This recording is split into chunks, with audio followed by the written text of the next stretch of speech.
Et que penses-tu des gens qui nient l'existence des dinosaures? Bah, je pense que c'est des trous du cul, étant donné que tu peux aller dans n'importe quel musée et voir les dinosaures. Les gens qui nient les dinosaures, tu ne dois pas leur parler. Ces gens-là, ils nieront toujours tout et t'as pas besoin de leur parler. C'est facile de nier quelque chose, tu comprends? Nier, c'est de la merde. Ne parle pas aux gens qui nient l'évidence. Ce sont des abrutis, ce sont des complotistes, ce sont des merdes. Oui, Coco le gorille. Alors Coco le gorille, c'est simple. Bah, c'est un gorille qui est proche de nous. Et donc, il avait un QI évolué et c'est tout. Je vois pas quel est le problème. La différence entre nous et le chimpanzé, il faut bien comprendre que avant la révolution cognitive, par exemple, il y a 90 000 ans, il y avait des homo sapiens tout comme nous. Ils peuplaient l'Afrique, d'accord? Eux, écoutez bien, attendez, j'ai mon joint.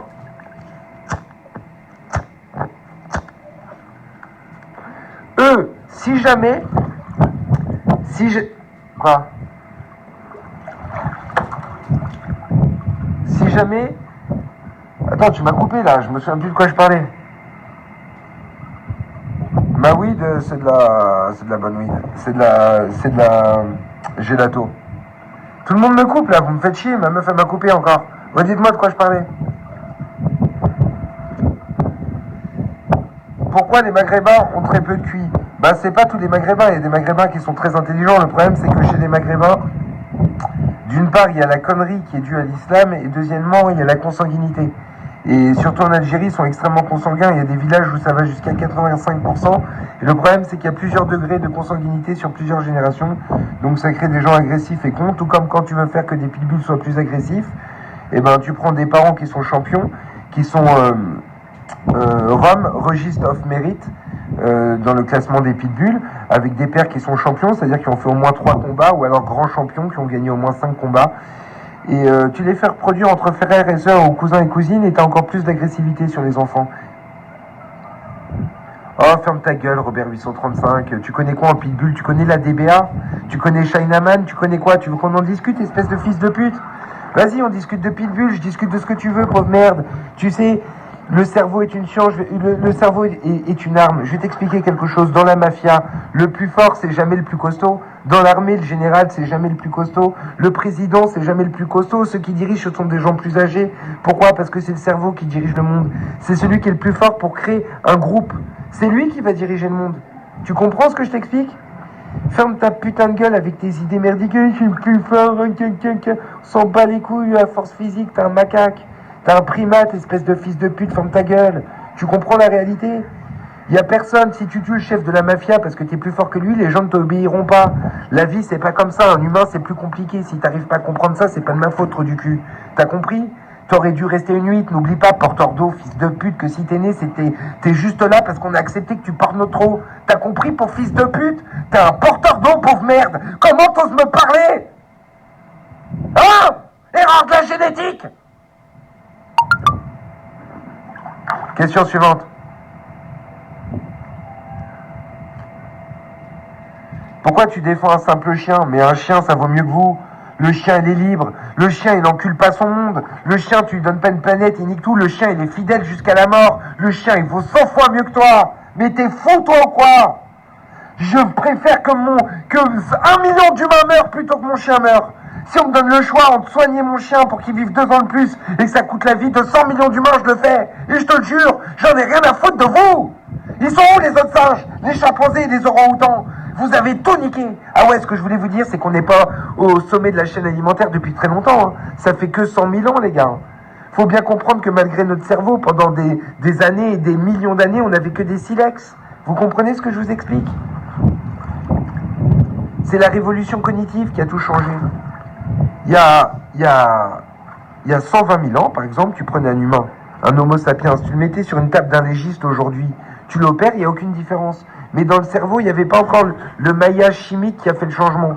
Et à cette époque-là, on valait pas plus qu'un chimpanzé, individuellement. Individuellement, on valait pas plus. On n'a rien de plus. Vous avez qu'à lire le livre Sapiens, je ne vais pas tout vous raconter. Dans le Coran, ils écrivent qu'Israël a une fin proche. Ouais, mais le Coran, c'est une connerie monumentale. J'en ai rien à foutre de ce qui est écrit dans le Coran. Dans le Petit Chaperon Rouge, ils disent que les loups sont dangereux. Mais on en a rien à foutre. C'est pas vrai. Le loup, il est gentil. Ce qui est dangereux, c'est l'humain. Tu comprends? C'est pas parce que tu me racontes qu'il y a le tapis volant et Aladdin et le truc magique et qu'il faut se mettre à quatre pattes. Moi, j'en ai rien à foutre. Je m'en bats les couilles. S'il est si fort que ça, ton Mohamed, il a qu'à me frapper. Tu comprends? Bah, il peut pas. Pourquoi? Bah, parce qu'il n'existe pas. C'est un personnage imaginaire. Mohamed, c'est Sangoku.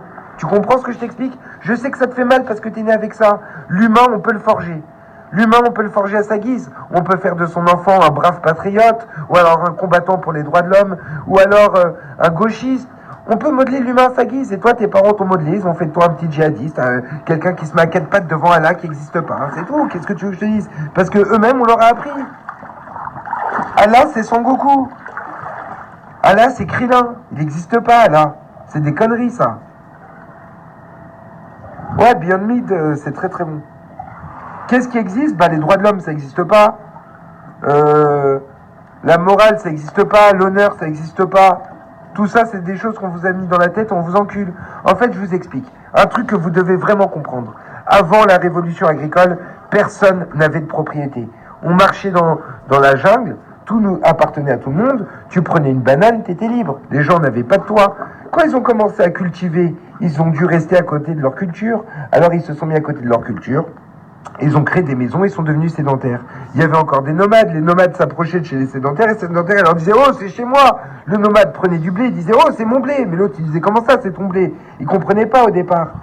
Ensuite, l'homme, il a commencé à stresser. Pourquoi? Bah, parce qu'avant, les fourrageurs, ils travaillaient pas beaucoup. Ils travaillaient 20 heures par semaine. Ils glanaient 2 heures par jour.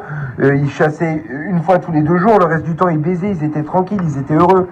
Aujourd'hui, on a plein de trucs qui vont pas. On travaille 35 heures par semaine dans les pays normaux et 50 heures dans les pays en voie de développement. On rentre, on doit faire la vaisselle. On doit faire le ménage. On doit faire ci. On n'a plus de vie. On est des véritables esclaves. Vous comprenez ce que je vous explique? Alors, pire que tout, quand on a commencé à faire son blé, et ben on n'avait pas d'autres moyens de subsistance, et quand on était tout le temps en stress parce que s'il pleuvait pas, et quand on faisait des belles récoltes, t'as un homme qui arrivait de nulle part, un autre singe comme toi, il a commencé à dire bon, je suis chevalier et moi je suis roi. Ok, donne le reste de ton blé, donne le reste de ton blé, gros fils de pute, on va t'enculer. Ça a commencé comme ça, et aujourd'hui c'est la même chose 10 000 ans après, sauf que la forme a changé, c'est toujours pareil. Donne-moi ton blé. Donne-moi ton blé. Vas-y, donne ton blé. Tu comprends ce que je t'explique? T'arrives à comprendre ça? Mais ferme ta gueule, Mika. Qu'est-ce que vous êtes ridicule avec votre répartie dégueulasse. Je donne des arguments et toi t'es là à dire c'est le joint. Le joint de quoi? Je suis en train de t'expliquer des trucs scientifiques. Si t'arrives pas à les saisir parce que ton cerveau est trop petit, c'est pas de ma faute. Moi personnellement, j'étais au Coratmer, qui est une école pour surdoués. J'étais au club des surdoués de France, dirigé par Raymond Dazan, que tu peux contacter tout de suite. Quand on m'a fait faire des réunions avec des gens de Mansa, elle ne savait pas avec qui me mettre parce qu'elle me trouvait trop intelligent. J'ai arrêté l'école en 3e et je suis millionnaire. T'es une espèce de dope de la société. Tu comprends, fils de pute? Tu es une merde. T'es un enfant de salope. Pourquoi tu discutes avec moi? Est-ce que tu payes des vacances à ta mère? Tu fais quelque chose de ta vie? Tu brilles par quoi, espèce de crétin? Tu passes ta vie comme un déchet de la société, mon porteur d'eau. T'es là comme un espèce de connard sur Périscope à passer ta vie à t'abrutir sur un écran parce que t'as pas assez de vie sociale. La réalité, c'est que l'homo sapiens est fait pour vivre avec un groupe de 12 jusqu'à 120 personnes. C'était ça, la vérité, pendant des millions d'années, c'est dans ta génétique. Alors aujourd'hui, quand tu te retrouves seul, mon porteur d'eau, parce que finalement, tu n'as aucune qualité qui fait que un autre humain pourrait être intéressé par toi, quand tu te retrouves seul chez ta mère, ta seule solution, fils de pute, c'est venir écouter mon cerveau de brillon de locomotive, et toi, la petite wagon, t'y accroché, et en même temps de me cracher dessus. Pourquoi? Bah parce que tout simplement, tu détestes tout ce que je suis. Tu aimerais être cela. En réalité, pourquoi? Parce que tu es un débile profond. Tu es un porteur d'eau. N'oublie pas, tu seras toujours un porteur d'eau, et moi, je serai toujours un ancien fourrageur. Et la réalité, elle est là, mon mongol. Mais fonce-dé de quoi? Je fume du soir au matin, tête de cul. Tu veux qu'on discute de quoi? Pose-moi des questions sur ce que tu veux. Dans les matières de prédilection, dans tes spécialisations, je vais te baiser comme ça, allongé dans ma piscine. Pourquoi? Parce que tu as des connaissances sur rien du tout. Même en Coran, je te démonte ta mère. Tu veux qu'on discute du Coran, espèce de fils de pute? Hein? C'est laquelle la sourate la plus longue, espèce de salope? Hein? Viens, on discute ensemble, toi et moi. Tu veux qu'on discute d'islam? Je fais 400 € par jour, mais c'est un salaire de merde. Chacha de Péri, tu comprends qu'il y a des gens qui sont milliardaires. Les élites de ce monde, les 0,001%. C'est eux qui brillent et qui te baisent, ils te sodomisent, ils enculent. S'ils voulaient, ils pourraient baiser ta femme et te tuer en appuyant sur un bouton, en n'ayant jamais de problème. Si t'arrives pas à comprendre qu'on pourrait tous sortir de prison, qu'on est 1000 prisonniers et que t'as 20 gardiens, et que si on n'arrive pas à s'en sortir, c'est parce que les putains d'homo sapiens n'arrivent pas à avoir un sens cognitif suffisant dans une prison pour s'entendre ensemble et se libérer, tout simplement parce qu'ils se rendent compte que ce que t'appelles code pénal est une invention d'un autre connard pour lequel tu n'as jamais voté. Tu pourrais te rebeller, mais tu le fais pas. Pourquoi? Pas parce que il y a Chacha de Péry qui se contente, il a gagné 400 € par jour, il va manger sa raclette, ce fils de pute, avec une biquette, il va aller baiser rue Blondel une ménopausée, et le soir il est satisfait. Et ça c'est la réalité, enfant de salope.